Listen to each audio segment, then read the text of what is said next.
All right, let's get a check on the global space now. Let's see what's playing out. And definitely, we've had our eyes on the central bankers this season. We did get the latest one from the U.S. Fed Reserve. The first cut, 0.25%. That's in right now. We're also seeing major central bankers also cutting rates at this point.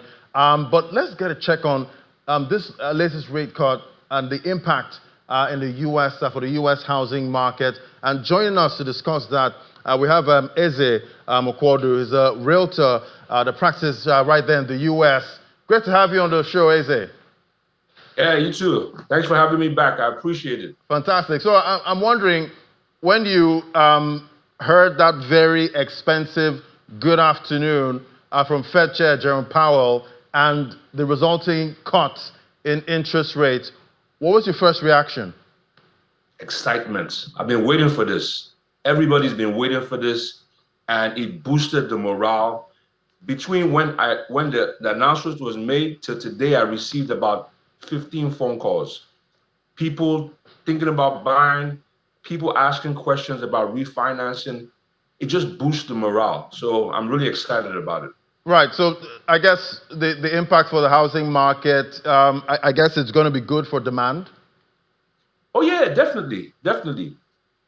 It's not enough to make like a huge impact, but just the mental state of people. They're talking about real estate. I'm receiving phone calls. Even today, I'm about to show a couple of properties to some people just because of that announcement. It was a small cut, but it's enough to make an effect, in my opinion. All right. And talking about being a small cut at this point, what does it do for affordability? Do you think home buyers in the U.S. now have a sense of affordability when it comes to buying homes and maybe first-time buyers? The cut, was just a small cut, which makes a difference because your mortgage is going to be cheaper, but the price of homes is still relatively high. So for certain people, the cut, doesn't make a difference. It's still, the price of homes is still relatively high. So for certain people, it's difficult. But the mortgages are low. We're talking about real estate. People are in that mindset right now to make purchases, and I'm seeing it already. So in your perspective now, what would you think maybe a 50 basis points would have done, when it comes to consumer sentiment or buyer sentiment in the U.S.? Can you repeat the question, sorry? Yeah, a 50 basis point cut, because we got a 25 basis point cut this time. Do you think 50 would be more stimulating, for demand? Oh yeah, definitely. I think my phone calls would have quadrupled. So my phone calls increased, but if it was 50, definitely, I would have received way more phone calls. All right, so do you think builders, developers in the U.S., do you think they're going to gain confidence, from this move, potentially, boosting the supply side of things, when it comes to homes in the U.S.? Honestly, I definitely think it would, because things are more affordable. There'll be more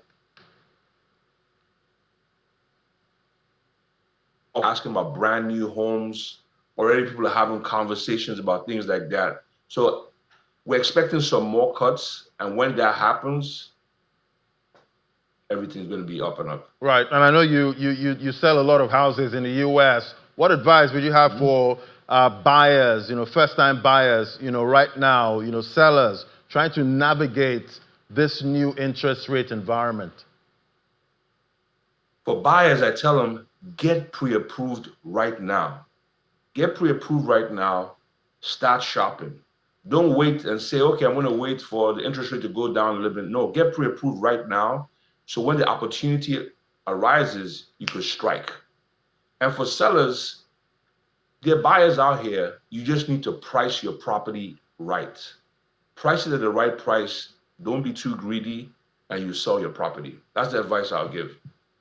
All right, fantastic. We'll keep tracking to see. We've got forward guidance. More cuts are expected in the U.S. We'll see how that continues to impact the housing market there. Thank you so much, Eze Okwodu. Thank you so much. All right, let's get a check on other stories now. We see UK retail sales that rose in August, but at a relatively slow rate, suggesting that the country's consumers, they remain under pressure. Retail sales lifted by 0.5% in the month of August, with the rate of growth staying the same as the revised level seen previous month, according to data released by the Office of National Statistics today. Economists had predicted that retail sales, which mostly reflect goods and not adjusted for inflation, would rise by 0.4% on a monthly basis. But we see retail sales gained by 0.7% on an annual basis, having increased by 0.8% in July, revised lower from the previously reported 1.1% growth as sunny weather helped British consumers return to the high streets. Now we see China's market regulator today said that Xiaomi will recall 116,887 SU7 electric vehicles to fix a defect in their assisted driving system, amid safety concerns following a fatal accident earlier this year. The recall covers standard edition of the SU7 models built between February 6, 2024 and August 30, 2025. According to the State Administration for Market Regulation, some vehicles may fail to properly detect, warn, or respond in extreme situations when the L2 high-speed navigation assist function is engaged. And we see Japanese consumer price index that slowed or cooled as expected in August, while underlying inflation also eased, but remained well above the Bank of Japan's annual target range. Friday's reading came in just hours before the conclusion of a Bank of Japan meeting, where the central bank is widely expected to keep interest rates unchanged around 0.5%. Headline CPI inflation fell 2.7% year on year in August from 3.1% in the prior month, according to government data.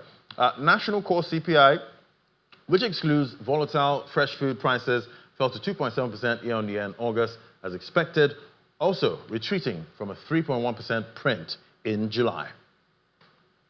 And Argentina recorded a trade surplus of $1.4 billion in August. According to the government statistics office, the South American nation registered $7.87 billion in exports and $6.46 billion in imports during the month. The August trade surplus significantly exceeded market expectations, coming in well above the $800 million surplus forecast that was expected.